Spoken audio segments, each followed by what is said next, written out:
بسم اللہ الرحمن الرحیم۔ نور محمدی کی تخلیق۔ سیدنا جابر بن عبداللہ انصاری رضی اللہ تعالی عنہ سے روایت ہے، آپ نے فرمایا کہ میں نے حضرت رسول اللہ صلی اللہ تعالی علیہ وآلہ وسلم کی خدمت بابرکت میں عرض کیا، یا رسول اللہ صلی اللہ تعالی علیہ وآلہ وسلم،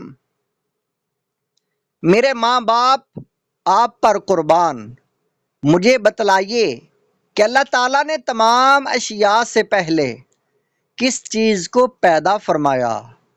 تو آپ نے ارشاد فرمایا، اے جابر، بے شک اللہ تعالیٰ نے تمام کائنات سے پہلے تمہارے نبی کے نور کو اپنے نور سے پیدا فرمایا، پھر وہ نور قدرت الہی سے جہاں چاہتا تھا سیر کرتا رہا۔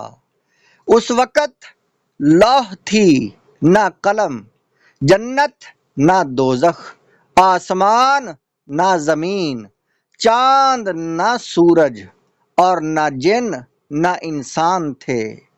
یہ حدیث پاک المواہب الدنیا ما حاشیہ زرقانی جلد نمبر 1 صفحہ نمبر 99 پر ہے، اور سیرت حلبیہ میں جلد نمبر 1 صفحہ نمبر 31 پر یہ حدیث پاک موجود ہے۔ برادران اسلام، حضور اکرم صلی اللہ تعالی علیہ وآلہ وسلم کے نور مبارک کو اللہ تعالیٰ نے سب سے پہلے پیدا فرمایا، اور اس نور مبارک پر طرح طرح کی سرفرازیاں فرماتا رہا۔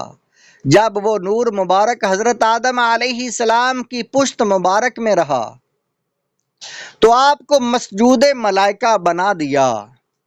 اس طرح یہ نور حضرت نوح علیہ السلام، حضرت ابراہیم علیہ السلام اور حضرت اسماعیل علیہ السلام میں جلوہ گر ہو کر سب کو مشرف فرماتا رہا۔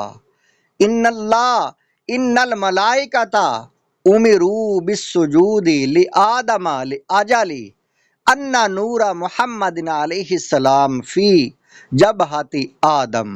تفسیر کبیر سورہ بقرہ آیت نمبر 253۔ حقیقت یہ ہے کہ حضرت آدم علیہ السلام کو سجدہ کرنے کا فرشتوں کو اس لیے حکم دیا گیا تھا کیونکہ حضور اکرم صلی اللہ تعالی علیہ وآلہ وسلم کا نور مبارک حضرت آدم علیہ السلام کی جبین مبارک میں تھا۔ وہ نور مبارک پاک پشتوں اور پاکیزہ ارحام کے ذریعے بنو ہاشم سے ہو کر حضرت عبد المطلب رضی اللہ تعالی عنہ کے روشن جبین پر چمکا۔ اس نور مبارک کے فیض رسانی کا یہ عالم تھا کہ قحط سالی کے وقت لوگ اس سے فیض حاصل کیا کرتے۔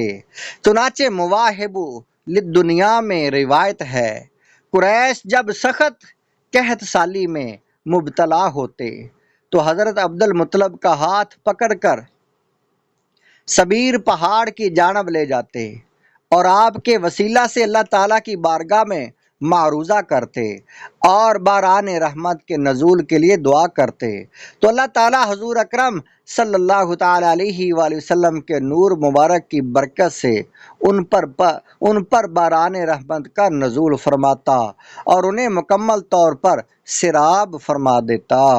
یہ حدیث پاک، یہ روایت مواہب الدنیا اور ما حاشیہ زرقانی جلد نمبر 1 صفحہ نمبر 155 پر ہے۔